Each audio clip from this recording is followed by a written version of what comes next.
Assalamualaikum warahmatullahi wabarakatuh. Alhamdulillah, malam ini kita sudah banyak mendapat mutiara-mutiara yang sangat berharga yang baru saja disampaikan oleh Bang Haji Roma Irama. Saya yakin besar manfaatnya buat kita semua. Mudah-mudahan apa yang kita dengarkan bisa kita amalkan. Saudara-saudara, sekarang ini banyak orang bisa memberi contoh, tapi sedikit orang bisa menjadi contoh. Ngasih contoh mah gampang, jadi contoh susah. Karena beliau manusia.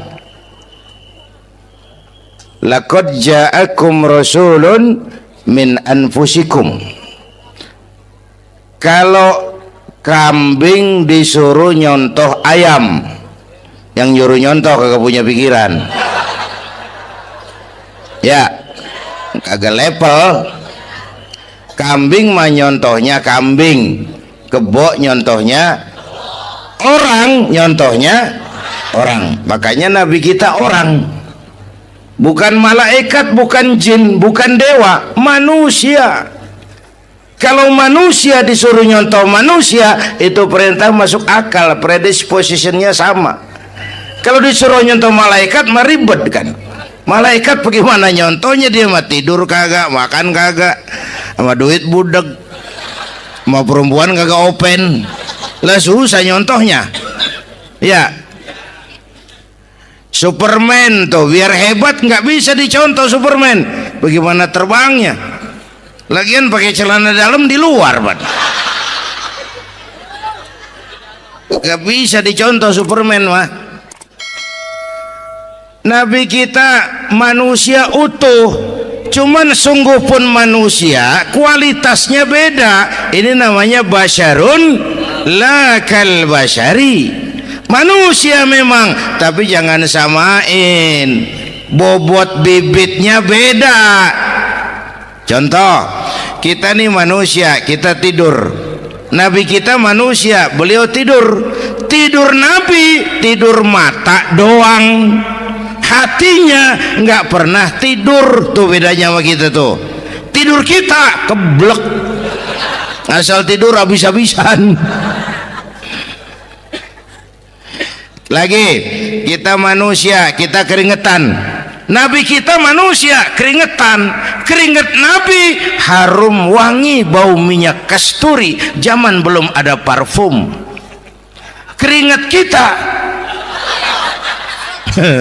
udah rasain aja masing-masing dah, jangan pakai dikebet udah.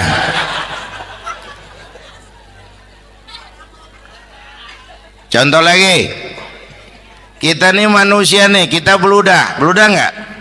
Nabi kita manusia, beliau juga beludah. Ludah Nabi obat, ludah Nabi. Itu kan waktu mau hijrah kan sama Sayyidina Abu Bakar, sampai di Gua Sur, Sayyidina Abu Bakar bilang, saya turun duluan ke gua ya Rasul. Ngapain? Bersihin gua, takut ada binatang berbisa. Silakan turun. Sayyidina Abu Bakar bersihin gua, bener tuh, tangannya digigit kalajengking, sakit, ngebet, bengkak. Kalajengking Arab ya, emang di Arab kejadiannya. Heran nyaut aja badan, ditahan aja, udah aman ya Rasul, silakan turun. Lama-lama dalam gua berduaan kelihatan juga Sayyidina Abu Bakar mukanya pucat. Nabi tanya, mabalu kayak Abu Bakar? Abu Bakar kenapa? Nggak apa-apa. Berat meninggalkan Mekah? Enggak. Malas hijrah ke Madinah? Enggak. Takut diubur-ubur Quraisy? Orang kata enggak, itu mah enggak. Lah kenapa muka kamu pucat? Tangan digigit kalajengking. Ngapa nggak ngomong dari tadi? saya nggak mau nyusahin Tuhan ya Rasul. Biar saya tahan, asal jangan nyusahin Tuhan. Jangan begitu kau. Sini tanganmu, diambil sama baginda Nabi. Bismillahirrahmanirrahim. Cuh, diludahin, ringkes, sembuh saat itu juga. Ludah Nabi. Pengen tahu kita yang ludahin, bengkak campur koreng.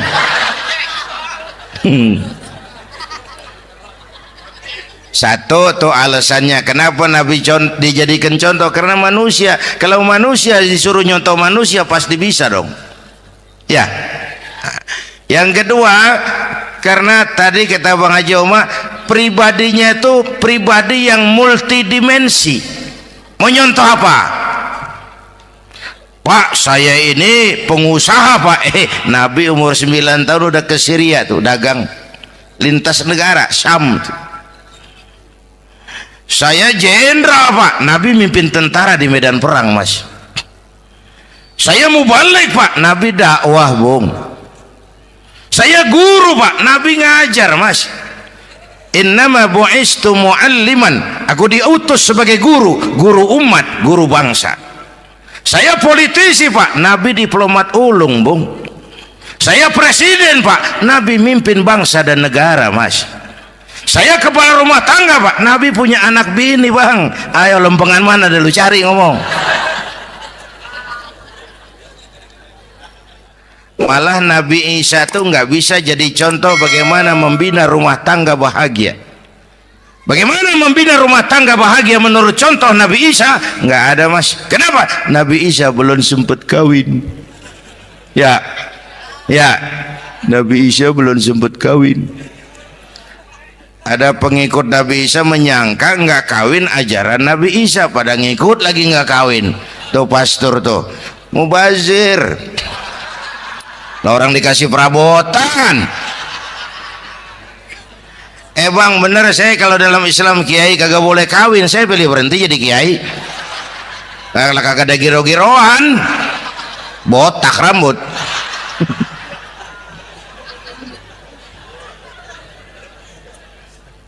Makanya Bang Haji Oma cerita poligami saya girang banget tadi. Bukan yang ngomong ahlinya soalnya.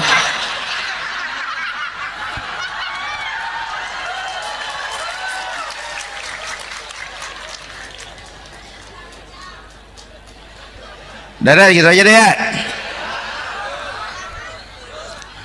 Nah kata Imam Busair ini yang dahsyat, ka'annahu wa huwa fardun fi jalalatihi fi askarin hina talqahu wa fi hasham. Sepertinya kehebatan Rasulullah itu sama baik sendiri maupun di tengah tentara. Artinya begini, orang hebat banyak, tapi yang hebat di mana-mana susah nyarinya.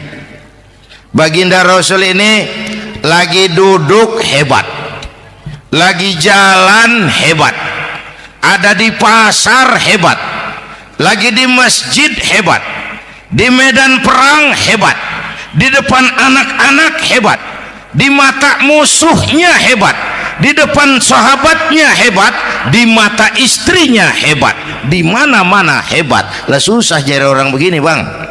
Ya, kita mah hebat juga setempat. Di kantor hebat, sekantor orang diomelin. Di kantor, pulang ke rumah dikeplak sama bininya diem aja. Nih di depan bininya dia kagak hebat dia mah.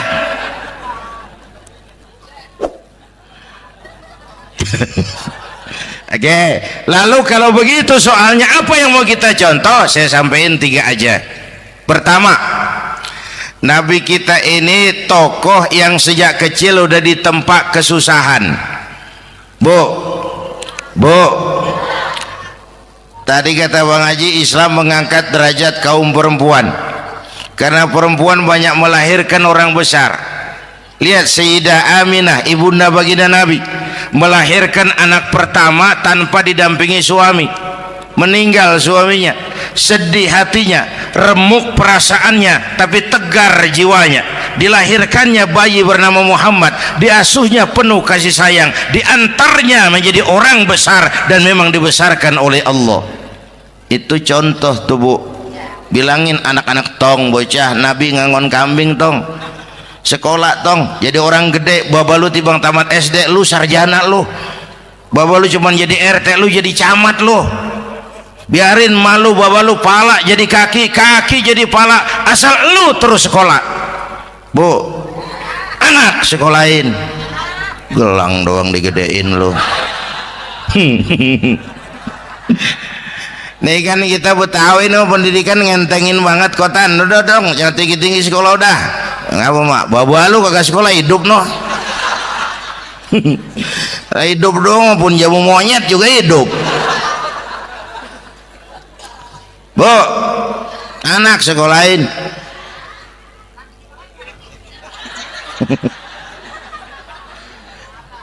Mahatma Gandhi, kecilnya begeng, ceking, cacingan, yatim. Emaknya tuh, Gandhi sekolah nak, Gandhi belajar nak, Gandhi jadi orang besar nak. Kalau perlu belajar ke Inggris, biar Inggris menjajah kita. Gak apa-apa kau sekolah ke Inggris, tapi jangan jadi Inggris nak. Jangan pacaran sama bule, jangan sentuh minuman keras. Gandhi jadi orang besar. Mahatma Gandhi tumbuh karena dorongan emak.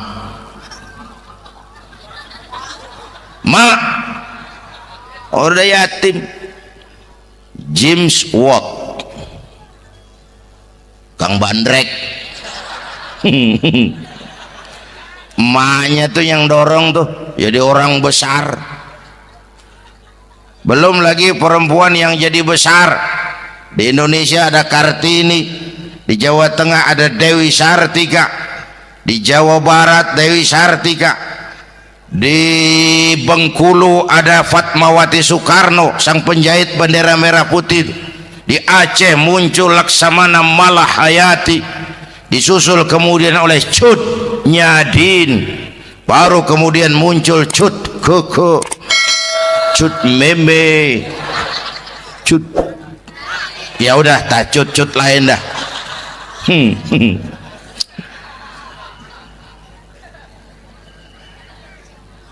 Nabi ke remajanya nggak dikolokin, tegar, tahan bantingan, nggak cengeng.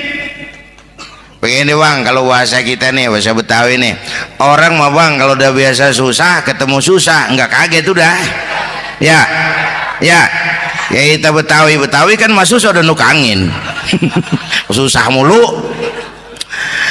Saya santri nih biasa makan kangkung, datang ke rumah temen dikasih kangkung, makanan gue ini mat, dikasih daging ayam lah nambah. Emang apa? Orang mah kalau biasa susah enak nggak kagetan. Saya santri biasa tidur di masjid, disuruh nginep di hotel lah pules nggak? Tapi yang biasa tidur di hotel suruh nginep di masjid encok. Makanya kemarin tuh waktu menteri-menteri baru dilantik tuh saya ngarepin tuh mudah-mudahan nih menteri ini begitu dilantik bacaannya nawaitu sauma ghadin.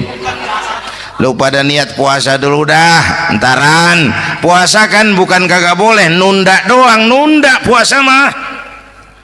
Tempe boleh maghrib, tahu boleh maghrib, air kelapa boleh maghrib. Lu menteri pada mau naik mobil mewah boleh, ntar kalau ekonomi udah mendingan, rakyat udah pada legaan napasnya. Ya sebab apa? Itu duit buat mobil para menteri kan duit negara. Duit negara kan duit rakyat. Duit rakyat kan duit gue juga, itu ada di situ. Gue bayar pajak. Sayangnya kebanyakan pejabat kita asal dilantik aja bacaannya Allahumma lakasumtu. Niat buka puasa. Orang buka puasa kan kemaruk apa jadi gares. Ya. Bu, jadi benar Islam mengangkat harkat, derajat, martabat kaum perempuan. Kata Bang Haji Umar tadi, dengar nggak tuh? Waktu Nabi ditanya, ya Rasul, siapa yang paling harus saya taati di dunia? Ibumu. Setelah itu, ibumu. Setelah itu, ibumu, setelah itu bapakmu. Ibu 3 kali disebut, bapak. Coba pikirin, ibu 3, bapak 1. 1 bapak. Ini bagaimana ngitungnya, jadi kerok begini nih hitung nih.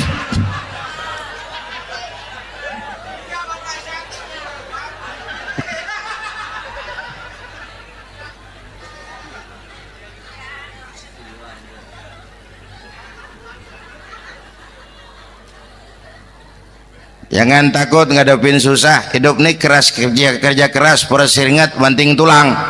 Ya Bu. Satu. Yang kedua, contoh dari Nabi. Orang yang paling bersih hatinya Rasulullah. Orang yang paling baik akhlaknya Rasulullah. Orang yang bahkan sudah dapat jaminan ampun dari segala dosa Rasulullah. Tapi orang yang kalau sholat malam sampai bengkak kakinya karena rajin sujud Rasulullah. Aspek ibadah. Apaan? Hei, diam-diam giliran gue ini ngomong.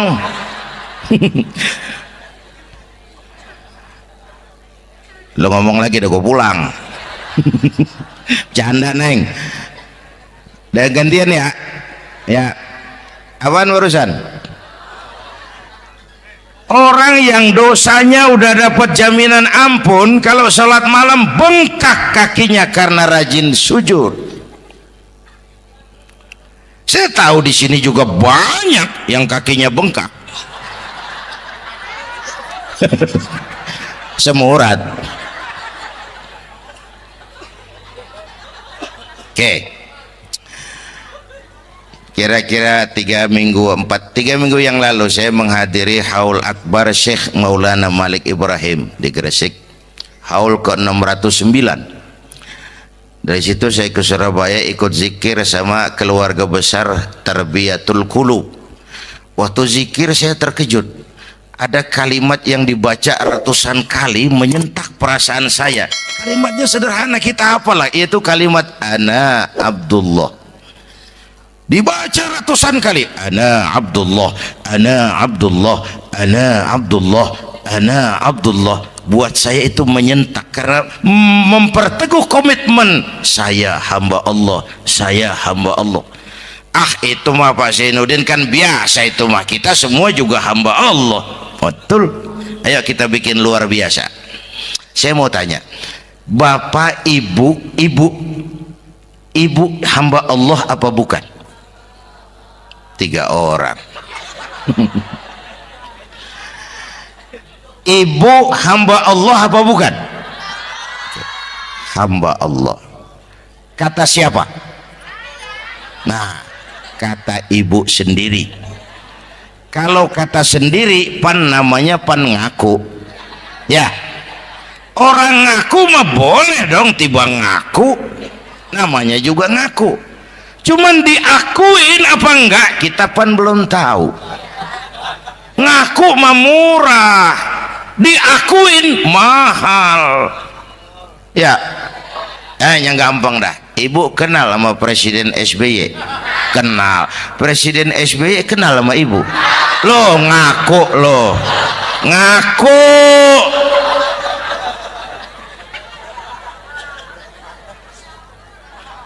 Saya hamba Allah, kata saya.